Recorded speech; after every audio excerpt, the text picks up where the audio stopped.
And then we'll keep it short. So yeah, Matt, what next thing I wanted to talk about was the RPT, and that sort of is our next step on, and that's RPT, obviously a big thing as faculty, what we do. I don't have to discuss the importance of that with you, but we all know how important that can be. So one thing that we do is all of our colleges and programs have different RPT criteria. And obviously, at the end of the fellowship, we'll be happy to provide you with a letter and everything that you did this fellowship, and you can absolutely include that in your RPT packet. But beyond that, I think all of us are supposed to demonstrate the proof that we have achieved certain professional development, or we have employed these effectiveness or teaching. We worked on some teaching effectiveness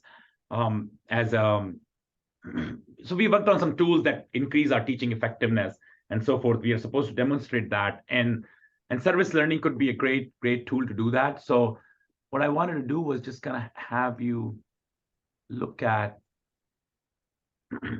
some of the things. So we have this incorporating service learning into RPT document, and then I have a couple of learning objectives here. Basically, what I would like you to do is just sort of review the RPT criteria, which you might have already done because you're a tenure track faculty, so you probably are familiar with your unit, department, or college RPT criteria. And then we want to develop an ability to center service learning in the areas of teaching and scholarly and creative activities while defining this work in the relation to the applicable criteria. So what I mean by that is a lot of people will sort of center service learning into their service section of their RPT. I don't sort of agree with that. I think service learning could actually be a part of it. It should actually be a part of, your teaching and your scholarly and creative activities, depending upon, like, it could be just basically, if you're just kind of focusing on teaching and learning, it could be part of teaching.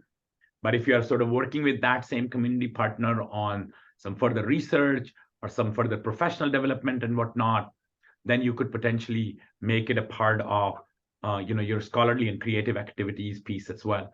So those are the sort of, how do we talk about service learning in our RPT narrative, right? So narrative that you're going to submit, how do you talk about service learning effectively?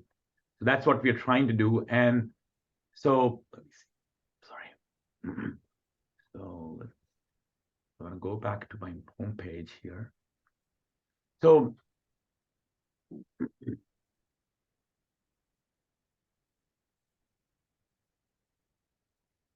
this is sort of like, service learning in a faculty working professional WPAF. So what you might want to do is you want to review the criteria for your department or college. Everybody has a slightly different one. And, sometimes these things might undergo some revisions. So you might want to obviously review what's the most latest version that's involved. So what I did was, like, I looked at some of these criteria. This is just an example one. I think I picked it up from our College of Engineering one. So you could talk about service learning as an effective pedagogy, because sometimes you might have some language about how can you demonstrate, what is the evidence of achievement in the area of teaching. So some of these achievement could involve, for example, substantial redesign of existing courses, teaching awards received, faculty will engage in continuous improvement, participation in teaching effectiveness workshops. So all these items that I'm highlighting here, you're doing as part of your fellowship, right? You're engaging in redesign. You received an award for redesigning this course. So fellowship could be, treated as such, and we can provide you a letter to that effect. It's an idea of continuous improvement because you are engaging in very effective pedagogical technique. And then obviously this whole faculty learning community is in teaching effectiveness workshop. So these things that I'm highlighting here, you could use the fellowship that we are working on right now in all 4 of these criteria.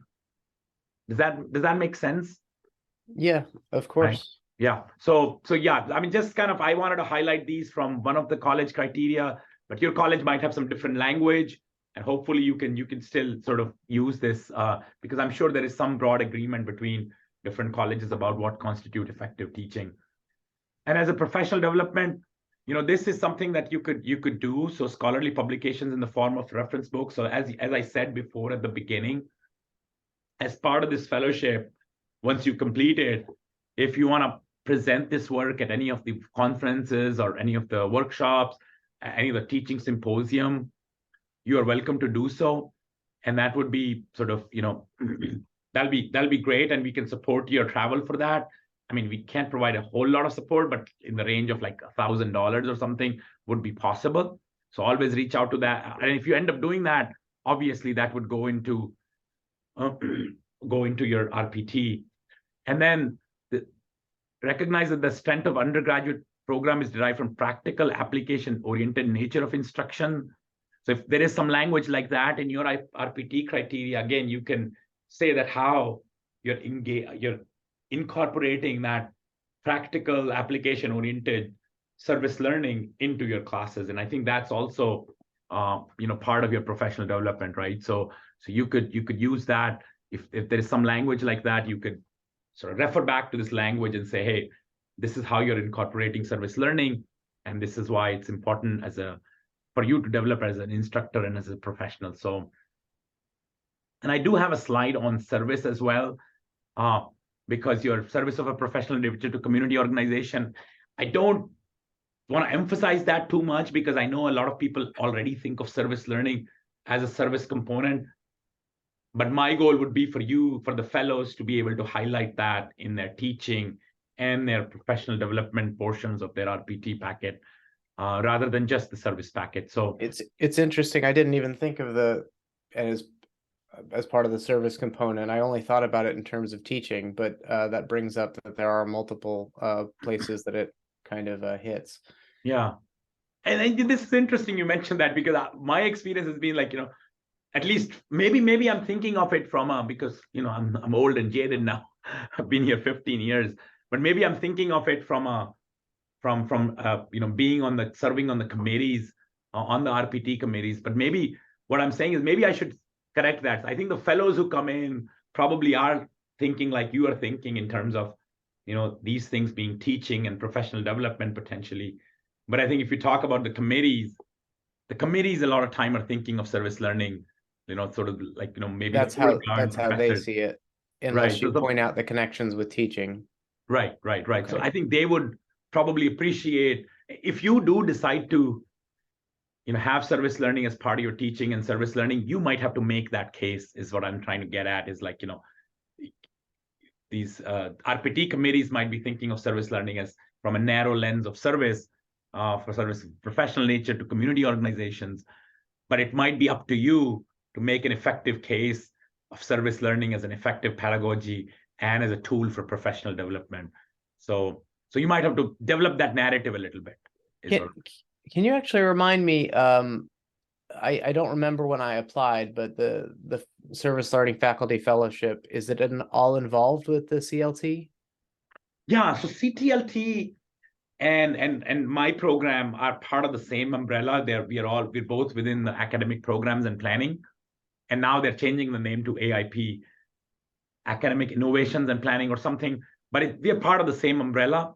So we do work closely with CTLT, although our plan is to be more integrated with CTLT, although we are not formally listed there or something like that. But we do mention that this program is, because academic programs and planning and service learning and CTLT are both part of academic programs and planning. So we are affiliated with CTLT. Yeah, I think that connection is something that that's something that is definitely my committee recognizes things that I've done through CTLT as being teaching improvements of teaching and right. fitting into that category. So I thought if I maybe pointed out that connection, that it would be more obvious that this is for the purpose of improving teaching. Yeah, and you can do that, certainly. Yeah, so I think if you look at our broader advertisement, like we advertise that this is CTLT and Center for Service in Action. So yeah, I mean, see. you're welcome to do so. That's perfectly reasonable. I see the name Center for Service and Action. I see. Okay. So that's the student affairs side of things, right? So that's Brad's office is Center for Service and Right. Action. CTLT is sort of from the academic programs and planning side of things. So we always sort of have the CTLT as sort of the entity that is advertising the thing, because then people can relate, and because otherwise it's just me. Like so our faculty liaison for service learning, it's just I have no office, no other staff or anything like that. But I do work closely with CTLT on these things. So, and it's the same person who runs our, the stipend program. All of that is run by the same person. So Okay. okay. So yeah, I mean, I just wanted to share this with you, and then and this, like, one thing that maybe what I'll do is, like, I'll have you, and I know this is probably not the time, because usually the RPT applications are due the following year. But one thing that then we ask the fellows to do is sort of like write a paragraph of how would you want this to be represented to your RPT committee, like so if you want to have, so, and I can share some examples of the past fellows and how they've done it, and then maybe if you want to tailor that to for your case, I think you're welcome to do so. So I'll share some things with you, and then maybe perhaps in like a couple of weeks you can try to maybe write a paragraph of what your RPT case might look like, and if that will be helpful, and we can provide some feedback on it, and then obviously I'll share a draft by the time we're wrapping up the fellowship. I'll share with you a draft letter that you can also modify, and like to make it look good, or whatever you wanted to say, we'll say it in your for your RPT case. But we would like you to also be able to sort of have it in your narrative and describe it for your committee as well, based on specific things that your RPT criteria say for your college. Got it. Okay. Yeah, so that's basically what I had. I don't have anything else, but do you think of anything else that you want to talk about, or no, I think questions? that gives me a few ideas for how I can advertise this in my RPT packet. Great, that's great. That's the idea.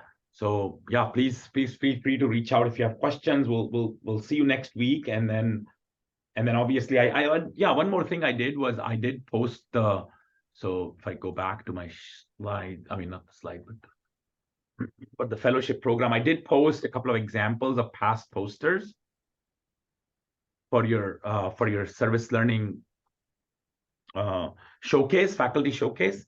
These are a couple of posters from past years. Yeah, I'm curious, is that Guy Bates from my department, or another Bates? No, it's probably from your department. Yes, Yeah. I think so. So that should even be helpful. Yeah.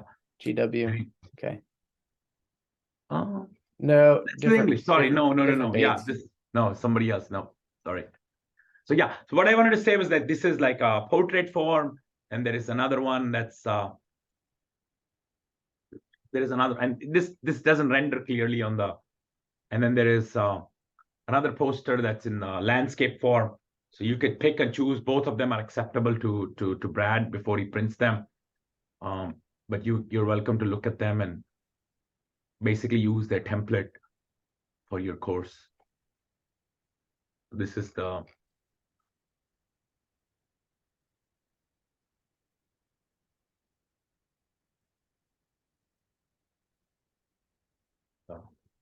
yeah, so those things are there online, like on your Canvas page. So you are welcome to look at them if you want to start working on the poster and whatnot. So Okay. All right. Let me just make sure. Is the SL? No. Okay. So was there an assignment on the no, there is no Canvas site assignment right now corresponding with writing that paragraph or for the I don't RPT have that yet, packet? but let me make some examples available, and then I'll assign it for you. Okay, sounds good. Huh. And the poster is Poster is something on the that we're top, like in the working for. introduction. Sorry, say that again. It's in the introduction section. So if you Yeah, go no, I see it.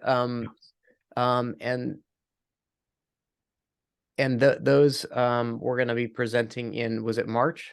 Yeah, so that's March 15th. So I think Brad's office will probably need a poster from you around like March 5th or 6th, something around those dates, because so that we, they have like, if there is some back and forth in rendering and printing and whatnot, we can resolve those issues.